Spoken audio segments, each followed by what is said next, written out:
Look up there in the sky. Is it a bird? Is it a plane? No! It's the subscribe button. And you should hit it. Listen. I have like 6 nieces and nephews, bro. And I'm trying to be the cool uncle. So, hit that subscribe button. Get me to 1,000 subscribers. Let me get this channel monetized, bro. Today we'll be discussing which character in Fear and Hunger 2 Termina has the strongest starting position. But KWESI, I hear you ask, how exactly are we going to accurately decide which characters is stronger and which characters are weaker? We don't have a way to do this. We don't have any scientific consensus on what would be the correct curriculum or criteria for these characters to fill in order to see who is better than who. And to that I'll say I have been working with the best in the Fear and Hunger society, the smartest people possible, me. And I have come up with the best conclusion as to how we could ascertain who is the strongest and who has the best starting position. May I introduce you to something I devised called the Woodsman's Test. Yeah, I don't even know why I hype it up like that to make it sound special or anything. I basically gotta make all of them fight the Woodsman and see who has the best odds and chances, like who does the best against him. And that's how we'll be rating who exactly will be the strongest, considering the fact that the Woodsman is like the first enemy you'll ever encounter. And considering that he's a boss, actually, Miro probably put that man there as a noob trap to catch you, to make you mad, to kill you and then make you go and type some on Twitter. Also, the one main rule of this test is essentially every character will be starting off with their default loadout. There will be no looting, no fidgeting around with their lore to get, specific skills by choosing different parts. We talking bare bones, skip the dialogue, skip the lore, character. That autofill loadout, you feel me? What Miro decided was fact. But without further ado, let's find out who passes the Woodsman's test. Coming in at dead last, and is honestly a real shame to say, it is Olivia. Olivia's starting loadout consists of Advanced Botanism and Undergrowth Awareness. Advanced Botanism essentially allows you to create stronger healing items from the regular healing items that you'd already pick up around the map. Instead of red herb and blue herb, we had a condensed blue. She's like the Gojo of healing now. And Undergrowth Awareness will allow you to harvest plants that you usually can't harvest, like Nestle and Digger. Having stronger heals is useful during the Woodsman's test, but I ain't gonna lie to you, bro. I have some depressing news. She passes this test, but she also fails. And it's honestly for such a depressing but also kind of funny reason. Because throughout this test is how I found out that if Olivia loses both of her arms, she has to kill herself. Like, she literally gets the option to stop breathing because she cannot move and cannot continue the game. Which is a shame because she could pass the Woodsman's test. She can solo him. She can't beat him. It's just you're not gonna be able to play the game afterwards. So what's the point? She passed, but she also failed now. She won, but at what cost? Next up, we have Dan, whose 2 skills do absolutely jack shit when it comes to this test. Honest to God, I'm surprised he could even beat the Woodsman, but Dan ain't no bitch. Dan have hands. He comes with the skills Organ Harvest and Medicinal. Organ Harvest allows you to harvest organs from dead opponents, dead monsters, things like that. And Medicinal allows you to use those harvested organs to be able to cure status ailments.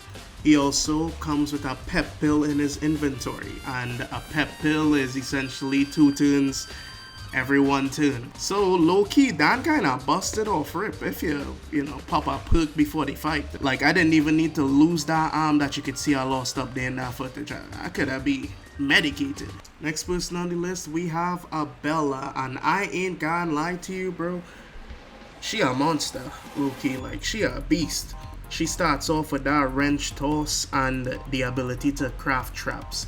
The crafting traps are absolutely useless because we can't do any looting to be able to prepare against the woodsman. But wrench toss absolutely makes up for it. Wrench toss absolutely carries. You throw a wrench at that man's arm, he ain't attacking shit. He ain't dismembering you. He just about to stand there like a monkey. Yeah, he'll get a little, pummel off with his left arm. But hey, that right arm going and it'll take about 4 straight hits to the chest and then he gone, bro. Like, he does not stand a chance against her. No wonder there's always recruit she to come and fight him with me. Like, bro, she's so useful. Now, there's the part where we just come to the students that have studied for the test. The students who are very prepared. Levi, as you can see on screen right there, the fight doesn't even need to start. Levi could just do his best impression of being an ADC in League of Legends and he could kill the woodsman. And still be left with, a bullet or two to spare, depending on if you miss or not. So I'm not really sure how to categorize him. My man's is on straight weird shit. Back the fuck. Same here with Miss I've Covered Wars. Today she'd be covering a murder.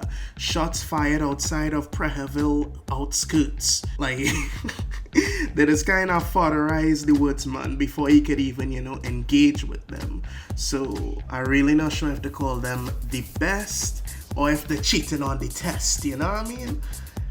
I'm making these videos so funny, not that serious. On to the next one. Marina. She's starting off with that engrave and necromancy. I'm not sure if it's cheating to allow Marina to, go and get a zombie, but that is her skill. That is her ability. Like, is that a form of looting? I don't know. I don't care. Also, she does pass the woodsman test with a zombie, but trust me, without a zombie, hey, GG, bro, go in your bed. She too weak to be able to handle the woodsman. But with good zombie attack RNG and good woodsman aggro RNG, she does just absolutely destroy him. Next up on the list, we have my dog Oosa, who comes with La Danse Macabre and Hurting as his starting kit. La Danse Macabre allowing him to gain increased, magical damage the longer the fight goes on. And Hurting allows him to, hurt the fuck out of you in a fight. I can't be real. He absolutely smokes the woodsman if you block for one turn and then, hit him with that Hurting. Oosa, in my opinion, has one of the strongest stats from the base kit roster. Hurting does hurt. What you want me to say, bro? It's just how it is. And La Danse Macabre boosting Hurting, this only make it hurt even more. Plus, as you can see right there, my boy have 125 HP compared to the usual 100 starting off. Yeah, it don't come filled up, you'll have to fill it up yourself, but hey, it only ain't filled up because of my retarded conditions for this video. You can do whatever the hell you want.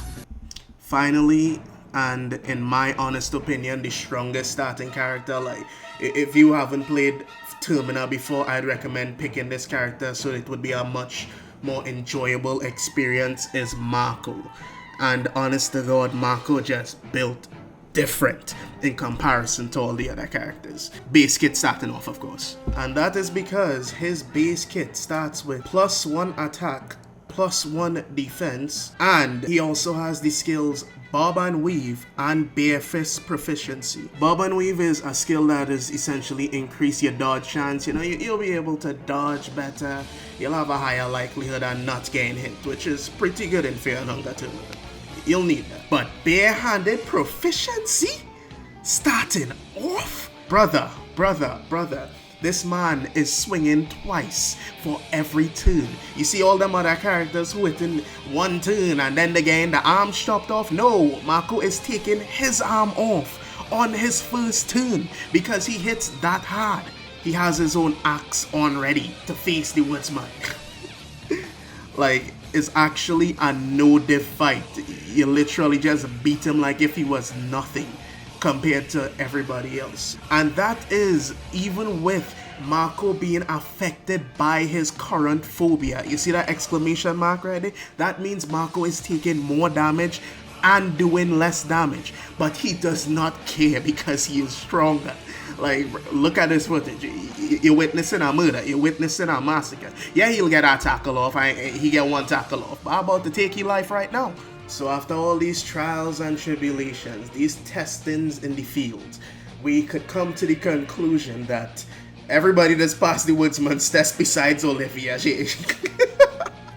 that is tough. But if you're making this fire, like, comment, subscribe, all of that. Adios.